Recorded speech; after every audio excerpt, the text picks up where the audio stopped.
Évangile de Jésus-Christ selon Saint Luc. Jésus parlait à ses disciples de sa venue. Il y aura des signes dans le ciel, il y aura des signes dans le soleil, la lune et les étoiles. Sur terre, les nations seront affolées par le fracas de la mer et de la tempête. Les hommes mourront de peur, dans la crainte des malheurs arrivant sur le monde. Car les puissances des cieux seront ébranlées. Alors, on verra le Fils de l'homme venir dans la nuit, avec grande puissance et grande gloire. Quand à ces événements commenceront, redressez-vous et relevez la tête, car votre rédemption approche. Tenez-vous sur vos gardes, de crainte que votre cœur ne s'alourdisse dans les débauches, l'ivrognerie et les soucis de la vie, et que ce jour-là ne tombe sur vous à l'improviste comme un filet. Il s'abattra sur tous les hommes de la terre. Restez éveillés et priez en tout temps, ainsi que vous serez jugés dignes d'échapper à tout ce que doit arriver et de paraître debout devant le Fils de l'homme. Acclamons la parole du Seigneur.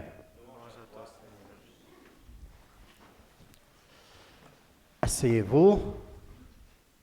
Tu vois, Mohab, j'ai l'impression que les familles ne sont pas là parce que les enfants, il n'y a pas de catéchisme. Alors regarde, كنيسة نصها فاضية بسببك. ربنا يساعدنا. نعمل ايه؟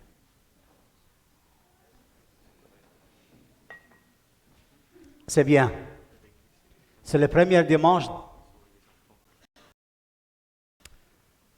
Peut-être vous imaginez que l'avant, c'est-à-dire Jésus vient et la joie dans la famille et le commencement des achats des choses, faire l'arbre de Noël.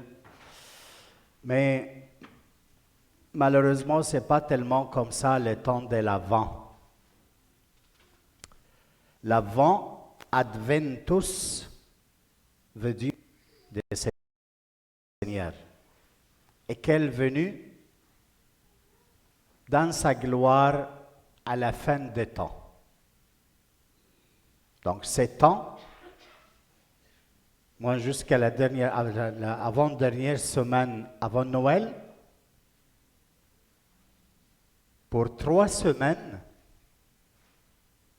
l'Église préparait à la venue du Seigneur dans sa gloire.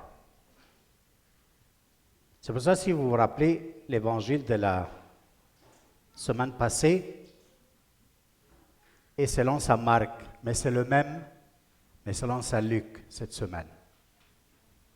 Finir l'année avec une parole et commencer l'année avec la même parole, la fin et le commencement. Très intéressant. L'Église est en train de nous préparer pour que le Seigneur vienne dans sa gloire. Mais vient pour qui? vient pour toi, pour moi, pour chacun de nous. Mais s'il vient, comment il te trouve? Si le Seigneur vient dans sa gloire pour que le monde finisse, ça peut être demain, ça peut être ce soir. Comment il te trouve? En quel état tu es aujourd'hui, maintenant, et tu peux accueillir le Seigneur debout, avec la tête levée? Est-ce que tu es prêt à mourir et qu'il te prend avec lui au ciel? Comment il va me trouver? Dans un péché mortel? Ah, il va me prendre? Non, il me laisse à moi-même, dans mon péché, je meurs. Je suis dans l'enfer déjà. S'il vient le Seigneur, et il te trouve, jeune homme ou jeune fille, en train de vivre une désobéissance totale à tes parents, et tu vois que tes parents sont comme des ennemis pour toi, où tu vas être? Séparé de lui. C'est-à-dire quoi? Dans l'enfer. Parce qu'existe l'enfer. Et alors, qu'est-ce que la parole de Dieu vient nous dire ce matin? Il vient nous mettre dans la peur? Non. Il vient dire quoi? Toute la puissance du ciel et de la terre, le soleil, la lune, les étoiles, vont être ébranlés. Ça va terminer. Parce que le soleil, aujourd'hui, vous voyez, c'était un beau matin, on s'est réveillé, toute lumineuse, fantastique, on voit bien, on se met un peu moins avec des vêtements, chaleur. Ah, c'est fantastique. C'est en sécurité, il donne le rythme. Et pareil, la lune et les étoiles sont de sécurité. Mais ces sécurités vont être ébranlées, vont tomber. Comme les sécurités dans lesquelles tu t'appuies dans ta vie quotidienne. Quelle sécurité tu t'appuies? Ta santé? Le gymnase, 2 fois par jour. Et tu veux être fort. Bon, si tu mets ta sécurité dans la santé, un petit cancer va te faire comme le farch.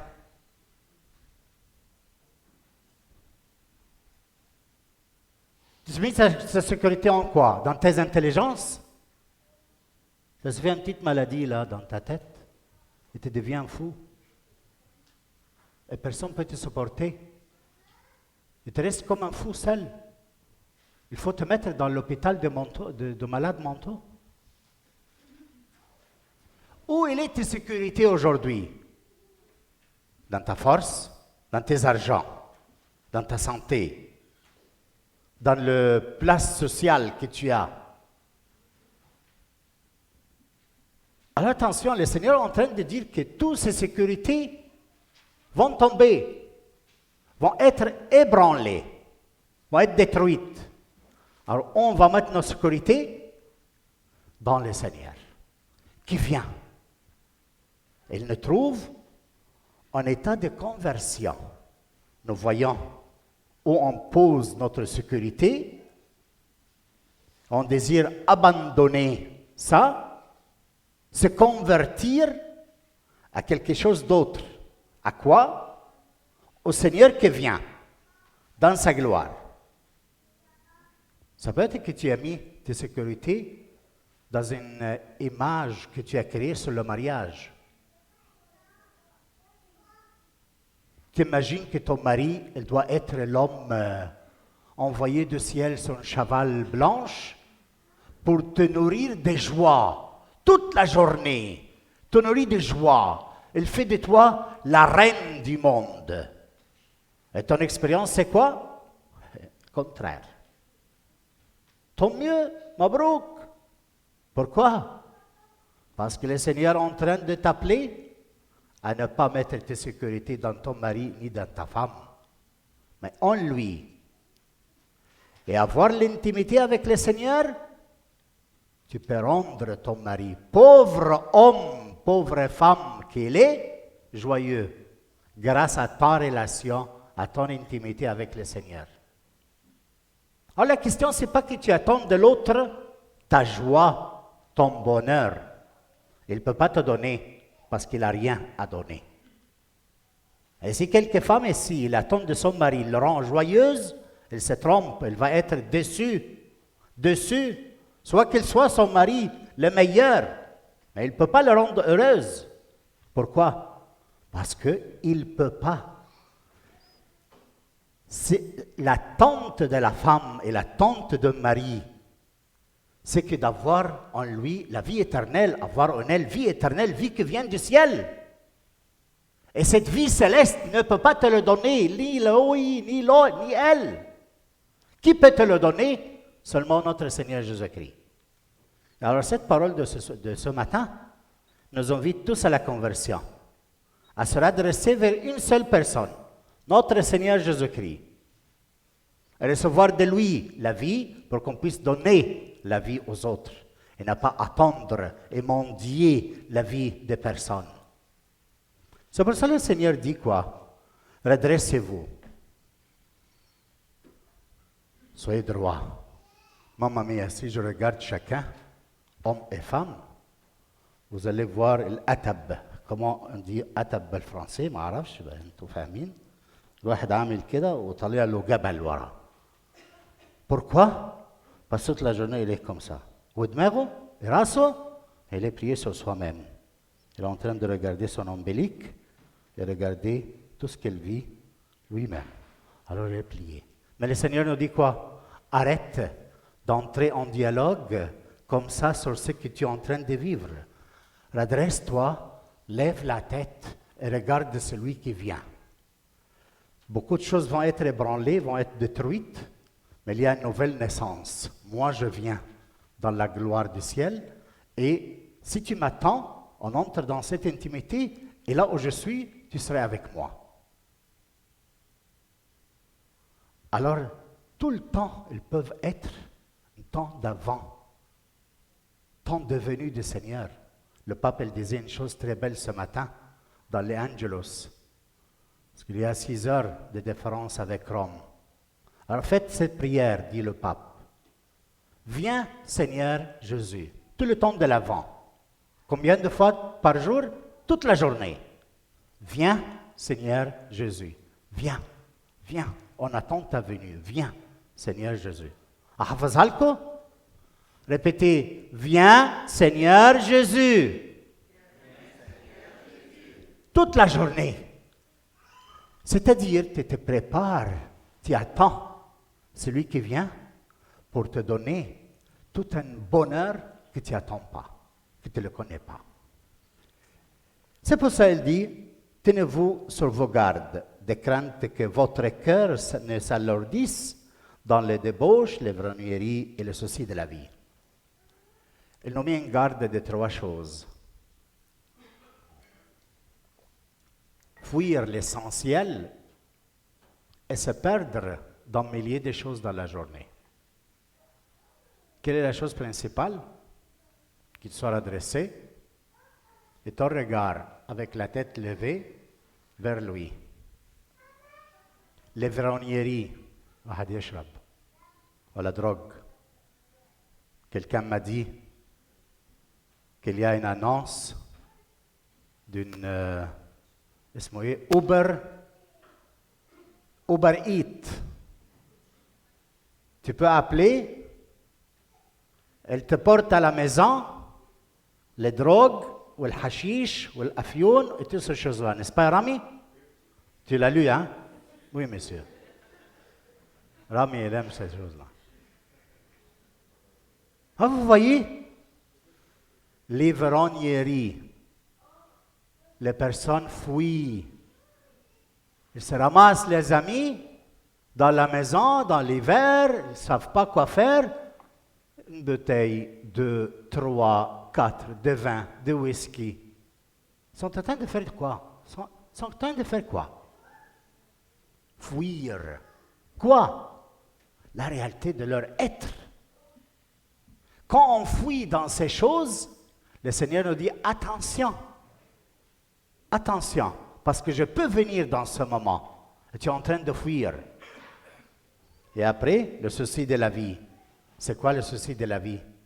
Avoir tes biens. Et quelqu'un le menace, tu dois te défendre.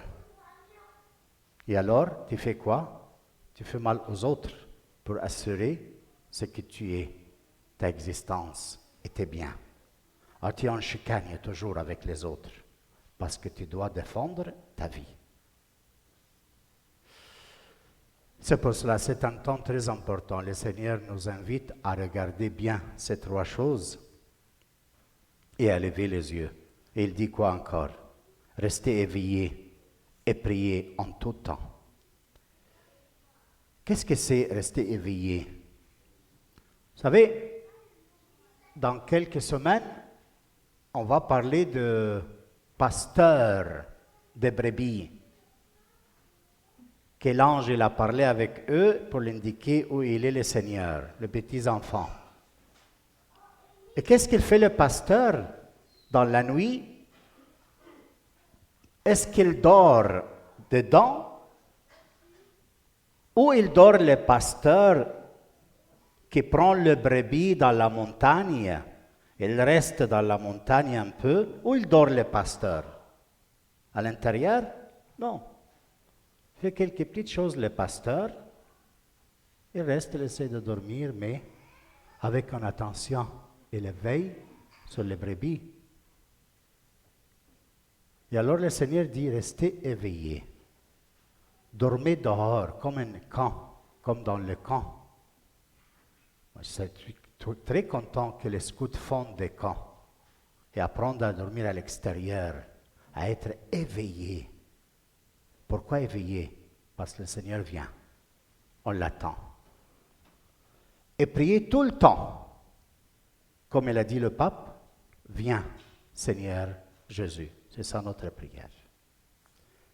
Et comme ça, ainsi vous serez jugés dignes d'échapper à tout ce qui doit arriver. Alors le monde, il est dans la crainte, dans l'écroulement. Le monde a peur, effrayé. Mais toi, tu es redressé, la tête levée. Ce qui est mal pour l'autre est bien pour toi. Et tu es inclus, tu vois tout ça, mais tu n'as pas détruit. Personne ne peut te détruire. Mais si tu restes attaché à tes biens, à tes relations, à tes enfants, à tes choses, attaché, et pas attaché à Jésus-Christ, tu vas être ébranlé toi aussi, tu vas être pris. C'est pour cela, mes frères, nous sommes appelés à se convertir, même dans les relations amoureuses avec nos enfants.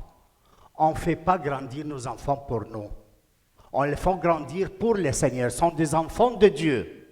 Être libre à l'élever comme des enfants de Dieu. Et ne pas les nôtres. Nous sommes des ministres pour eux. Envoyés de Dieu pour leur bien. Et notre but avec eux, c'est de leur apprendre la foi pour connaître leur vrai Père, qui est Dieu. C'est pour ça que quand le mal vient, on n'a pas cette crainte pour nos enfants, parce qu'ils sont les enfants de Dieu. Ils appartiennent à leur Père. Nous, on a fait nos missions avec eux. Et ce n'est pas que le cœur, oh, binti, hasallah, ibni. Non. Alors, le Seigneur nous invite à la conversion ce matin, à l'attendre dans sa gloire pour nous donner la plénitude de la vie éternelle et partir avec lui dans le ciel s'il est le temps. Amen.